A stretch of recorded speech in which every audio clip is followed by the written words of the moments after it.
hipóteses, e eles devem ser aplicados quando a gente tem suspeita de alguma implicação emocional ou de algum vínculo negativo do aluno com o fator da aprendizagem. Às vezes que o aluno não está aprendendo, não é porque a matéria é difícil, não é porque ele não tem inteligência, não é porque você é má professora. Não. Às vezes o aluno não está conseguindo ter um bom rendimento porque ele está com algumas implicações emocionais. Olha o fato que foi citado aí desse menino cuja mãe estava se separando do pai e a avó estava internada com diabetes. Nesse caso do menino que eu citei, que desenhou a professora da escola anterior como uma baleia, mas com dentes de tubarão, a resolução do quadro clínico dele levou um tempo, porque ele precisou se desfazer daquele trauma. Porque todas as vezes que a professora da escola nova, ou a mãe e o pai em casa, o punham para fazer, o colocavam para fazer os deveres, ele resgatava as memórias do trauma que ele sofria na escola anterior, né, dos maus tratos, e, portanto, ele recordar é viver, né? O cérebro não diferencia ficção de realidade, e ele sabia que agora ele estava numa floresta protetora, mas ele sentia a mesma dor de antes, né? Então, sempre que você perceber uma necessidade e há uma hipótese de haver uma implicação emocional ou algum vínculo com alguma coisa negativa que esteja problematizando a aprendizagem daquele aluno, seja um impedimento qualquer, você aplica essas provas projetivas, né? Como que eu vou dar alguns exemplos como que isso se dá. Quando se aplica uma prova projetiva, o sujeito projeta para fora o que ele se recusa a reconhecer em si mesmo ou ser, né? Então, às vezes, por exemplo, o desenho trouxe para fora algo que, na verdade, a gente quer esquecer. Aquele trauma que aquele menino sofria na escola anterior, ele queria esquecer. Mas, ao desenhar, ele veio à tona, como na experiência que eu citei da minha professora, que falou do caso clínico que ela vivenciou com um menino que se punha como a Chapeuzinho Vermelho por causa dessa situação que ele vivenciou com o irmão, né? Segundo Piaget, por meio do jogo simbólico, olha aí, eu estou falando de símbolo, criança se manifesta através de símbolo, através do coelhinho, da fábula, da tartaruga e da lebre, da brincadeira, do personagem do desenho animado que ele gosta de assistir. A criança é altamente simbólica. A criança do período pré-operatório assimila o real ao eu e consegue, com esse artifício, suportar suas vivências pessoais e familiares, seus conflitos.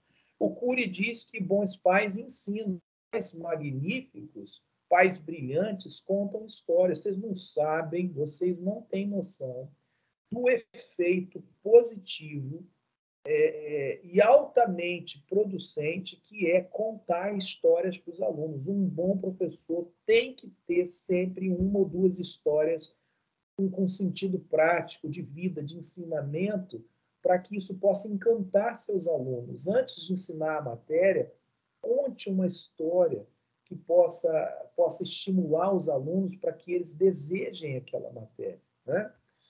Vamos em frente, então. Através das provas projetivas, a gente pretende que haja uma manifestação do inconsciente daquela pessoa que está submetida a elas, né? Sem que haja medos ou repressões, porque ali é uma brincadeira, não é. Ele está brincando de desenhar, mas o inconsciente se manifesta. Aparecem através de estímulo, manifestações inconscientes com marcas deixadas pelas vivências que esse sujeito teve. O exemplo que eu dei elucida, caracteriza isso. Não se trata da realidade como ela é, mas sim a realidade que o sujeito vê. Vejam bem, nós não vemos o mundo como o mundo é, a gente vê o mundo como a gente é, como a gente leu, como a gente interpretou. Então, essas provas projetivas, elas devem ser adaptadas ao tipo de investigação que a gente pretende realizar. Ou seja, a gente vai adaptar para cada tipo de indivíduo e cada tipo de necessidade. Não quer dizer que o desenho sirva para todas as crianças, que o mesmo jogo atenderá a dois tipos de crianças diferentes, porque as necessidades são diferentes e as pessoas são diferentes. Essas provas projetivas psicopedagógicas, elas foram organizadas pelo professor Jorge Visca, e, segundo ele, são recursos, dentre outros, para a compreensão de variáveis emocionais, né? Gente, se eu estou falando de hipótese, é um campo hipotético, não é o campo real. A gente está investigando para a gente tentar descobrir caminhos que levem à resolução de um problema de conflito, né? Hipótese é uma coisa que a gente não é, mas que a gente finge que é para a gente saber como seria se fosse. Olha que legal, né? Então é a hipótese, né? E que condicionam de forma positiva ou negativa a aprendizagem. Quero até aproveitar uma que eu tinha esquecido, não levantem a mão não, porque aqui quando eu estou apresentando slides, o levantar a mão não aparece para mim, mas quando vocês digitam, escrevem um texto, aparece. Quando alguém quiser falar, pode abrir o microfone e falar direto ou digitar aí que eu vou ver aqui ou ouvir da hora, tá? Então vamos lá. Avançando mais um pouco. Há 3 temas de interesse a serem observados com as crianças. Isso aí, se eu fosse vocês, eu anotaria agora no caderninho. Isso é importantíssimo. Sempre você vai ter 3 focos de interesse em relação a crianças. Vamos lá. O primeiro é a família. A vida familiar é diretamente proporcional, tem extrema influência em tudo que a criança vai ser dentro de sala de aula.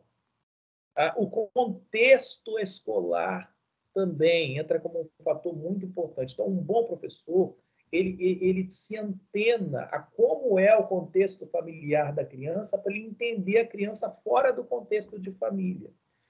Essa formatação que cada um tem.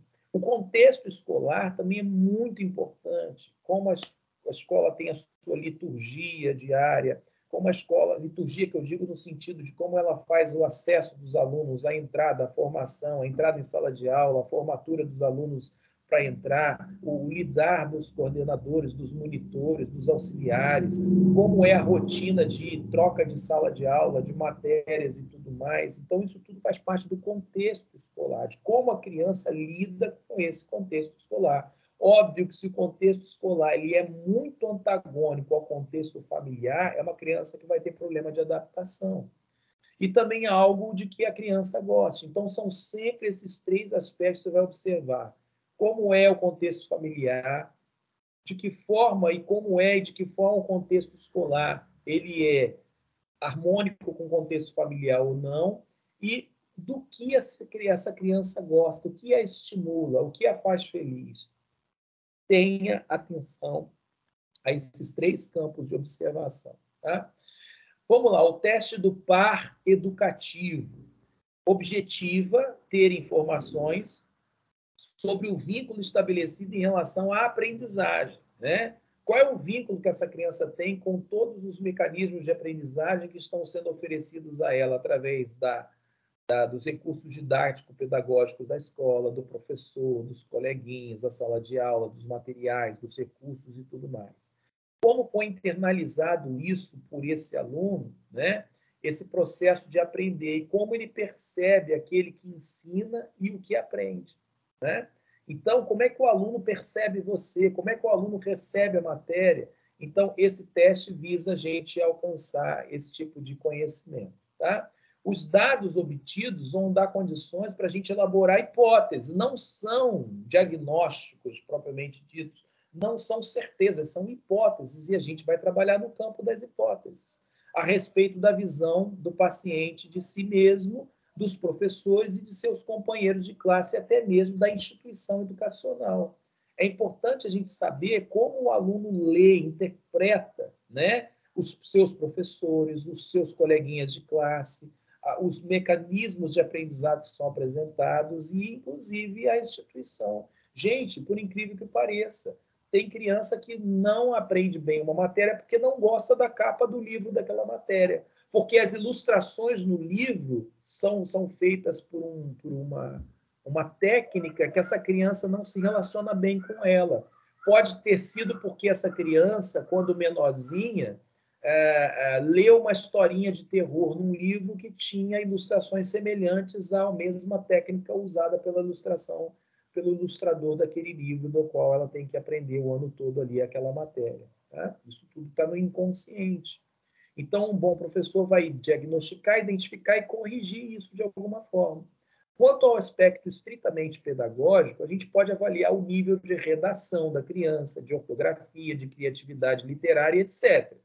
Esse teste consiste em instruir o paciente, no caso é a criança, para que desenhe duas pessoas. Essa é a prática do teste. Uma que ensina e outra que aprende. Então, a criança vai pedir para a criança desenhar. Desenha o professor e desenha o aluno. Nesse desenho, que não necessariamente é o desenho do professor da criança ou dela mesma, ela vai expressar inconscientemente, sem perceber, como ela vê essa relação entre o seu professor e ela mesma. Também solicitamos ao aluno que ele conte ou escreva uma historinha relacionada ao desenho. Não é só desenhar e entregar o desenho. Quando o meu paciente pequenininho entregou o desenho para mim, eu pedi que ele me contasse o porquê daquilo.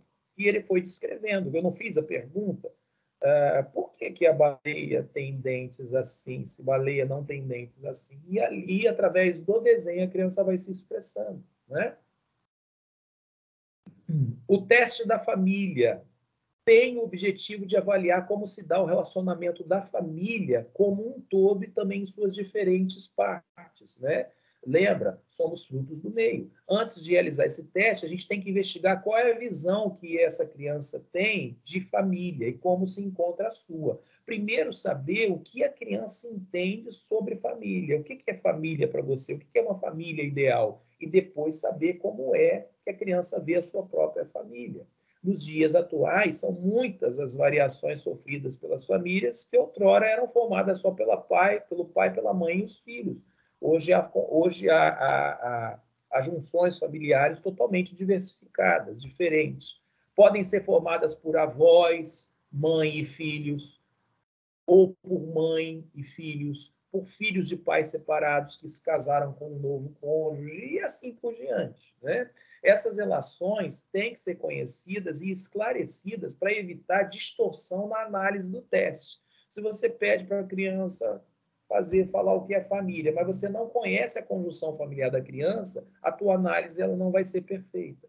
Então, a gente solicita a essa pessoa submetida ao teste que desenhe uma família e não a sua família. Desenha para mim uma família, não é a sua. Desenhe uma família, né?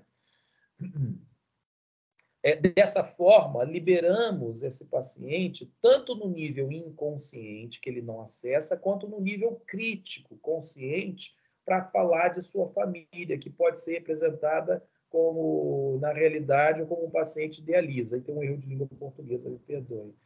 Se eu peço para desenhar uma família, eu desprendi ele de qualquer laço de julgamento, de crítica, de medo. Ele vai desenhar uma família ideal, né?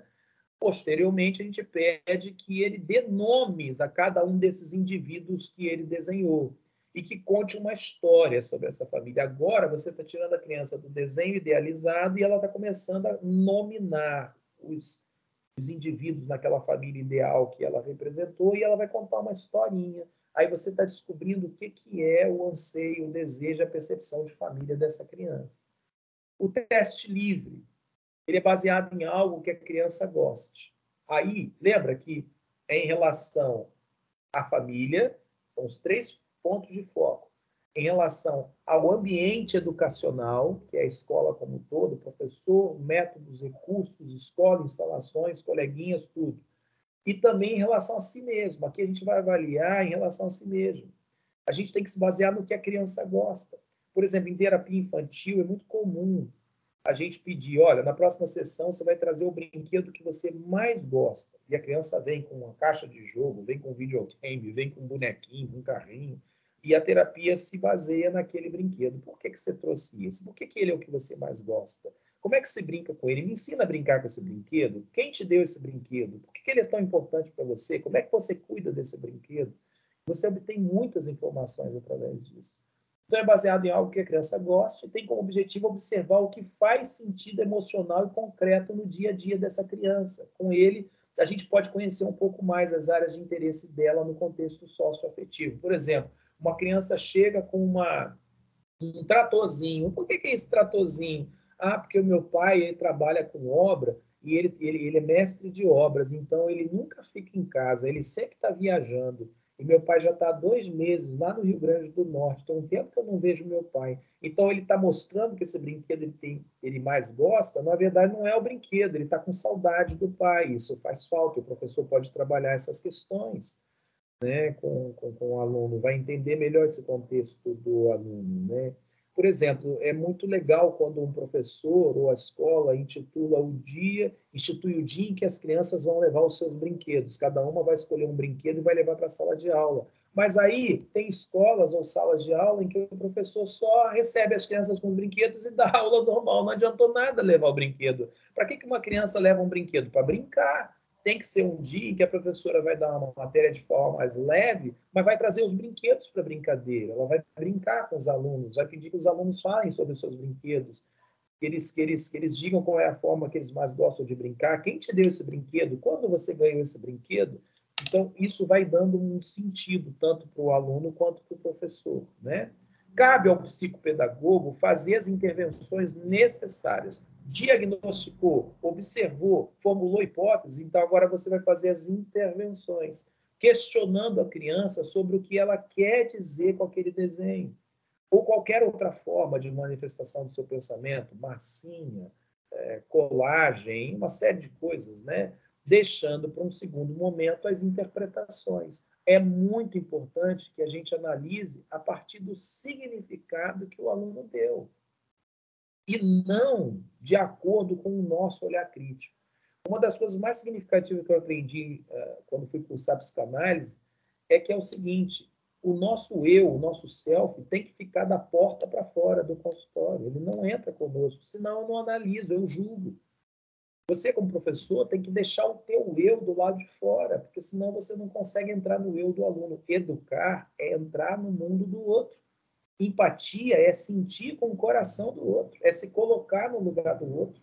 Como é que eu me coloco no lugar do outro se eu não sair do meu lugar?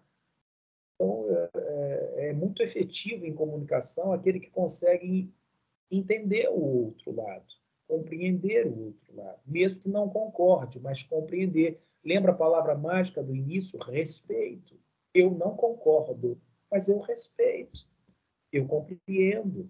Eu não concordo, mas eu respeito, eu compreendo. E nós temos que ter esse olhar com o nosso aluno, né? Aprender, gente, sempre exige duas coisas: inteligência, sem cognição, sem um cérebro funcional e que funcione máximo de perfeição, de correção, com o máximo de correção que ele possa ter, não há aprendizado. E também exige inteligência, e aqui eu botei a palavra errada, aqui é afetividade, tá? Inteligência e afetividade. Aprender exige essas duas coisas, tá bom? Desculpe aí porque eu digitei errado. Então, é inteligência e afetividade. Técnicas projetivas psicopedagógicas avaliam a afetividade. Guardem isso, tá? Então, vejam bem, eu até aproveitaria, eu não vou nem corrigir agora, que pode sair a apresentação, tá? E demorar para entrar de novo. Então, vamos lá. Aprender exige inteligência e afetividade. As técnicas projetivas psicopedagógicas avaliam a afetividade, não inteligência. Isso é com a neurologia, né? Com a neurociência. O paciente ou o aluno, ele vai expressar o seu mundo pessoal, o seu mundo afetivo, né? Então, qual a conclusão que a gente chega? Qual é a variável emocional que condiciona positiva ou negativamente a aprendizagem do meu aluno? É isso que você tem que descobrir como psicopedagogo.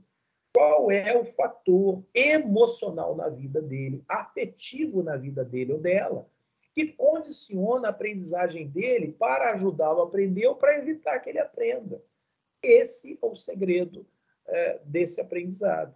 Pode ser desconhecido por parte desse aluno, dos seus pais, da família, ou ter dificuldade em comunicar para o psicopedagogo. Você vai descobrir através dessa formulação de hipóteses, através dessas técnicas que eu tenho passado para vocês. Técnicas projetivas psicopedagógicas, qual é o objetivo delas? Investigar a rede de vínculos emocionais que um sujeito pode estabelecer em 3 grandes domínios: o escolar, o familiar e o consigo mesmo, é como eu falei lá, a família, o ambiente escolar e o aluno consigo mesmo. Tá? Sempre isso. Isso serve para a gente também, tá? Para nós, para os nossos filhos. Vamos falar sobre os vínculos no âmbito escolar. O par educativo, a planta da sala de aula e eu com os meus colegas. São 3 abordagens que você pode fazer. Par educativo, planta da sala de aula. Essa planta não é planta de vegetal, não, tá? É o desenho, a planta baixa da sala de aula, como o aluno vê a sala de aula. E eu com os meus colegas, tá? Vínculo com relação ao espaço também é outro vínculo que a gente tem que abordar, com espaço, família, o vínculo físico, o vínculo humano, ou seja, uma planta da minha casa. Eu não vou representar lá para a professora a planta da sala de aula, como eu a vejo na minha mente, onde é o banheiro, onde é o armário, onde é não sei o quê, onde é a porta, onde eu me sento. Eu também vou fazer depois uma representação da minha casa, a minha família educativa. Olha que no vínculo do âmbito escolar, quando a gente quer descobrir quais vínculos emocionais a criança tem com o âmbito escolar, eu avalio o par educativo, que é o meu coleguinha de classe, é o meu professor, são as pessoas envolvidas no meu processo de aprendizagem dentro da escola. Quando eu vou estabelecer a minha busca pelos vínculos afetivos que o aluno tem com a sua relação pessoal com o seu espaço familiar, seu espaço físico e humano, pessoal, eu tenho que avaliar não o meu pai educativo, mas a minha família educativa, porque a minha família ela participa da minha formação. É a que mais interfere na minha formação, é a minha família, não é a escola. E as 4 partes de um dia é um outro exercício que a gente pode fazer para a gente saber como é que são essas 4 partes de um dia para essa pessoa, né? Vínculo consigo mesmo. Falamos do vínculo educacional com a escola, o vínculo família, agora vamos falar do vínculo consigo mesmo, é o eu comigo mesmo, o meu eu interior, né? O desenho em episódios, fazer um desenho em episódios, o dia do meu aniversário, desenhar ou falar sobre o dia do seu aniversário, falar sobre as suas férias, fazer o que eu mais gosto de fazer e como eu me sinto quando eu faço o que eu mais gosto de fazer, tá? Então vamos em frente. Eu trouxe para vocês aqui também esse gráfico, tá? Esse gráfico é só para exemplificar as faixas etárias em que cada teste é mais aplicável. Que horas são, por favor? 15 para as 2. Tá. Gente, não tá chato nem difícil não, né? Tá tranquilo, né? Não, tá chato não. Eu, particularmente, estou bem focada aqui, estou gostando muito. Legal, legal. Então vamos lá. Esse domínio familiar, aqui a gente está falando só de você estabelecer os vínculos e entender os vínculos afetivos emocionais que ele tem com a família, tá? Aquela prova, aquele teste que você faz da planta da casa, a planta da minha casa. Qual é o objetivo? Representação do campo geográfico do lugar em que mora e a localização real dentro do mesmo. Ou seja, você quer identificar como é que é o ambiente físico onde essa criança está inserida e como que ela se sente inserida nesse ambiente físico. É ideal para crianças entre 8 e 9 anos, tá? Por causa da cognição, tá? Agora, aquele outro teste, as 4 partes de um dia, você quer identificar os vínculos afetivos emocionais que essa criança tem durante o dia. Pô, mas como assim, Evandro? De repente, essa criança só vê o pai de manhã no café da manhã e não vê o pai mais durante o dia, e quando o pai volta, ele já está dormindo. Talvez essa criança receba todos os dias a visita da avó, que ele ama de paixão, que sempre leva um bolo, uma torta, no final da tarde. Talvez essa criança se sinta extremamente oprimida, né? Quando é o pai, que ela não viu de manhã, quando ela acordou, o pai já saiu, mas o pai voltou do trabalho, e às vezes é um pai alcoólatra, é um pai rígido demais, é um pai não afetivo, e quando esse pai chega à noite é o momento mais estressante para essa criança, né? Então, você vai descobrir esses vínculos dela com as suas emoções durante o dia. Qual a idade adequada para esse tipo de teste? Entre 6 e 7 anos. E o da família educativa, o vínculo de aprendizagem, que a gente objetiva descobrir, é o vínculo de aprendizagem dela com o grupo familiar ao qual ela pertence, cada um dos integrantes desse grupo. como ela interage com a avó, como ela interage com o avô, como ela interage com o irmãozinho, como ela interage com o irmão mais velho, como é a interação com o pai, com a mãe, enfim, também entre os 6 e 7 anos. Tá? Há uma outra abordagem aqui. Lembra daquela avaliação do eu comigo mesmo? Ou então a relação da pessoa, do aluno com o ambiente de aprendizagem, a escola, a relação dela com a família e a relação dela consigo mesmo. Em relação a ela consigo mesmo, aquela prova do desenho em episódios, né? Como se fosse fazer uma história em sequência, uma história em quadrinhos. O objetivo é a delimitação da continuidade da identidade psíquica em função da quantidade de afetos que essa criança recebe. Se for uma criança muito precoce, que não pode desenhar, você faz isso através das brincadeiras, contando historinhas. A idade adequada é 4 anos. O dia do meu aniversário, a representação que se tem de si mesmo e do contexto físico e sociodinâmico em um momento de transição de uma idade para outra. Também a mesma idade é adequada. O eu consigo mesmo das minhas férias, né? Aí você vai objetivar quais atividades escolhidas durante o período de férias escolares foram mais legais, escolhidas pela família e promoveram melhores estados emocionais, né, de criatividade e tudo mais. 6, 7 anos. Fazendo o que eu mais gosto, o tipo de atividade que a criança mais gosta. Isso através de entrevista, de pergunta, de brincadeiras, né? Vamos falar aqui de posições em que a criança desenha na folha. Isso é importantíssimo. Se você quiser, tira um print dessa tela aí, guarda com você, tá? Essa tela aí, ela é muito interessante de utilizar.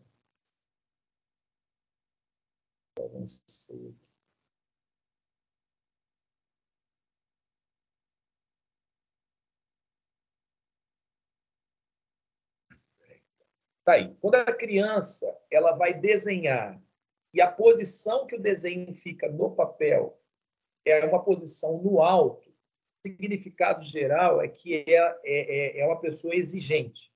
Quando é lá embaixo, pode significar que é alguém impulsivo, ansioso. Quando é à direita, é alguém progressista, né? Quando é à esquerda, é regressivo, defensivo. Quando é no superior direita, aí a gente vai misturar ao superior lá, ó, vai agregar. O superior é exigente, direita é progressivo. Então, é uma pessoa exigente e para frente. Quando é superior esquerdo, aí já vai lá, vai ser uma pessoa exigente, regressiva, né? Quando é superior esquerda, exigente, regressivo, inferior à direita, impulsivo, progressivo e assim por diante. Quando é no centro da folha, há uma posição de equilíbrio. É o ideal de se desenhar, né? Mas cada um vai desenhar inconscientemente, sem perceber onde está lá, tá? Onde o seu inconsciente está gritando. Olha esse desenho aí de exemplo. Observa aqui do lado esquerdo, eu vou ampliar aqui, eu não sei se ampliando aqui vocês veem ampliado, né? A criança fez um desenho, né? Aqui, e ela desenhou lá no alto da folha. Já uma outra criança fez um desenho, tá? Sobre par educativo, né? Quem é o seu pai educativo? E fez no final da folha embaixo, certo? E a esquerda também é uma sobre par educativo. Então, isso exemplifica muito bem. Cada um vai fazer o desenho de acordo com o seu inconsciente, no local adequado, conforme o seu inconsciente. Né? Aqui, por favor.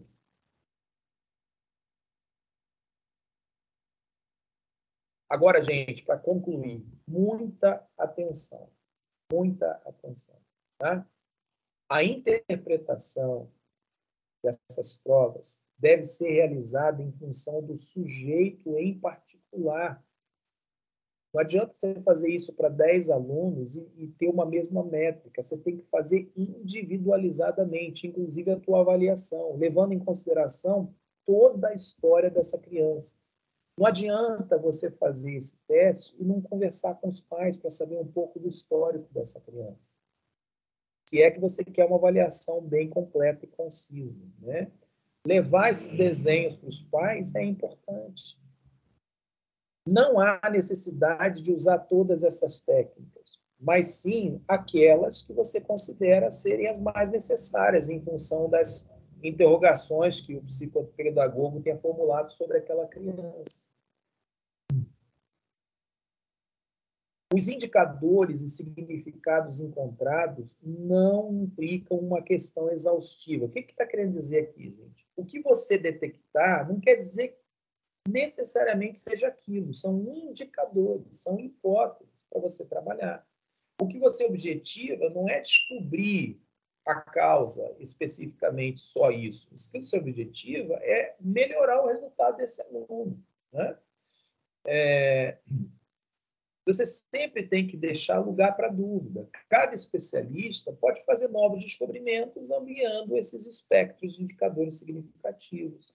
Muitas crianças foram a psicólogos e melhoraram muito porque houve uma percepção dentro da escola e uma solicitação, uma sugestão para um acompanhamento psicológico ou neurológico, enfim. A escola ela pode detectar isso, até porque professores passam uma média de 4 horas com seus alunos por dia, né? Qual material que você vai usar? A princípio, simples, gente. Qualquer escola faz isso. Uma folha limpa em branco, lápis preto e macio e borracha a princípio. Por que não canetinha? Nesse primeiro momento, você não importam muito as cores, mas que a criança tenha um método monodinâmico de expressar uma história, uma realidade. Depois do desenho pronto, você pode partir para pedir que a pessoa pinte, marque, bote uma cor no bonequinho que ele acha interessante, enfim, e assim por diante. Observar também, gente, o nível de detalhamento que a criança coloca em uma coisa ou em outra. Eu lembro-me de um desenho que uma criança fez uma vez para mim, em terapia. Eu pedi que ela desenhasse a família, e foi interessante. Ela desenhou a família certinho, ele de mão dada com o pai de um lado e a mãe do outro, e o cachorrinho. Só que teve um detalhe, a mãe era gigante e o pai era pequenininho, quase do tamanho dele. Não deu outra. A mãe era impositiva, mandava no pai, o pai era no lado, sempre a mãe brigando, falando, e o pai... Ficou nítida aquela relação ali no desenho da criança. Muito interessante como a criança expressa certinho no desenho, sem perceber que está expressando, né? Para terminar, vínculos escolares, sobre par educativo, né? Planta da sala de aula, eu com os meus colegas, lembram disso?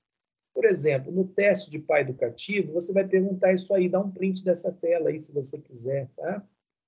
Como se chamam essas pessoas no inquérito que você faz, né? No desenho que a criança fez? Que idade elas possuem? O que está passando no seu desenho? Me fala sobre o desenho. Me conta a historinha do desenho que você fez. Se você desse um título para o seu desenho, como é que você chamaria esse desenho? Você pode descrevê-lo?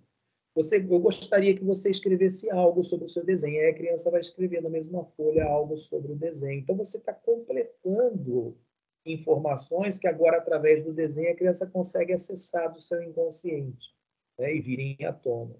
A planta da sala de aula, lembra a criança fazer um desenho da planta da sala de aula?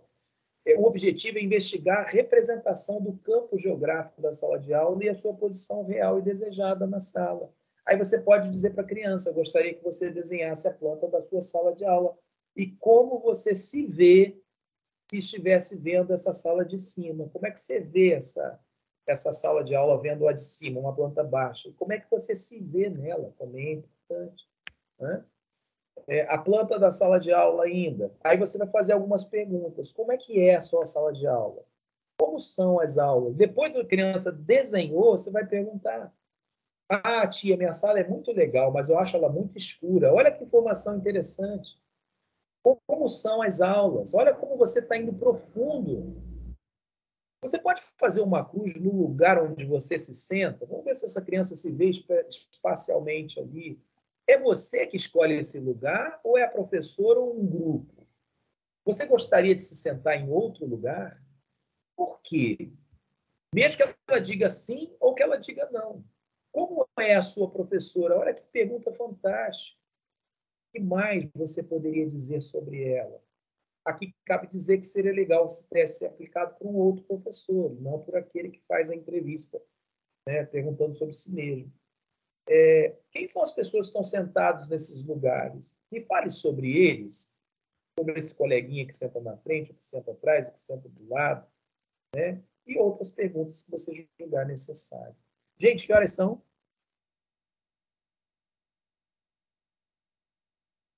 Três minutos para as 2.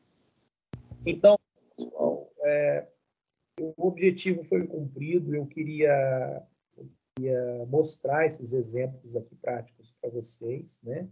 Eu não sei, espero que vocês tenham gostado, não pouco, né? É um conteúdo muito exaustivo, aconselho vocês a continuarem pesquisando sobre ele, tá? É muito importante.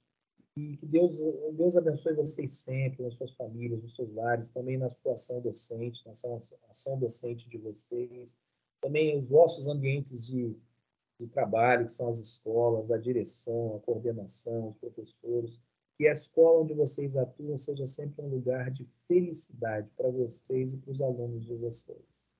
E é assim que vocês vão construir uma vida profissional cheia de significado e vão construir adultos bem estruturados no futuro, depender de vocês, que são os seus alunos de hoje, tá? Eu vou abrir para cada um falar um pouquinho aqui, o que achou da aula, se gostou, e vou encerrar por causa do horário, para a gente não passar do horário por causa dos compromissos de vocês, tá bom?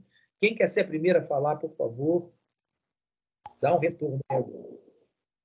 Eu vou falar, é a Karen. Oi, Karen. Eu quero agradecer pela aula, realmente fiquei, né, maravilhada com a aula. Consegui entender, compreender muito bem, né, todo o conteúdo. E, sinceramente, fiquei muito fascinada pelo conteúdo. Então, vou continuar pesquisando sim, porque realmente me interessou muito. E, né, por mais que o horário seja extenso, mas não ficou uma coisa maçante, não ficou uma coisa chata. Pelo contrário, realmente, quanto mais passava, né, as horas, mais dá prazer de ficar aqui ouvindo, porque realmente o conteúdo e a sua aula realmente é maravilhosa. Então, quero agradecer muito pela aula, porque realmente compôs, né, o meu aprendizado maravilhosamente bem. Poxa, Karen, muito obrigado. Muito obrigado mesmo. Estou feliz, me sinto honrado com o seu comentário, tá? Eu vi que alguém escreveu alguma coisa, mas eu estava ouvindo a Karen e sumiu aqui, não deu tempo de eu ler. Se puder escrever de novo, eu leio aqui, tá?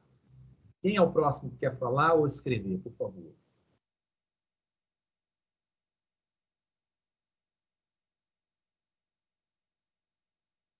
Mas ninguém quer falar, gente? Muito importante tudo que foi trabalhado aqui, como preciso melhorar como pessoa e profissional. Oh, legal. Eu não vi, não deu para aparecer o nome de quem escreveu, mas eu fico feliz. Deixa eu botar aqui, eu acho que agora eu vou ver os comentários. Mais alguém quer falar alguma coisa? Ah, foi a Maiara. Obrigado, Maiara. Tem mais? Juliana, Maiara, Karen falou, falta a Juliana. E eu acho que faltam mais duas, né? Falta a Aline e a Juliana. Aline e Juliana para falar. Parabéns, professor, foi sensacional, conteúdo de valor. Juliana, obrigado, Juliana. Falei. Então tá bom, só falta a Aline, mas não sei se a Aline está podendo digitar também. Gente, olha, foi um prazer dar aula para vocês.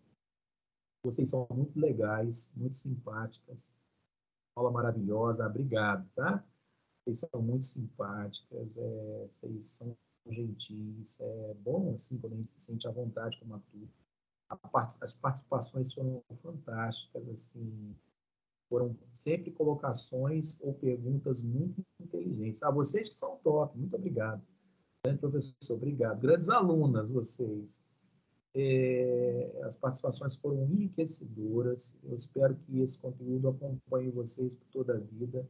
Precisando de mim, vocês têm meu telefone, precisando da minha esposa. Eu fico ao dispor de vocês para tirar dúvidas em qualquer momento, sabe? Mesmo depois da aula, podem ficar à vontade, tá? E que Deus abençoe vocês.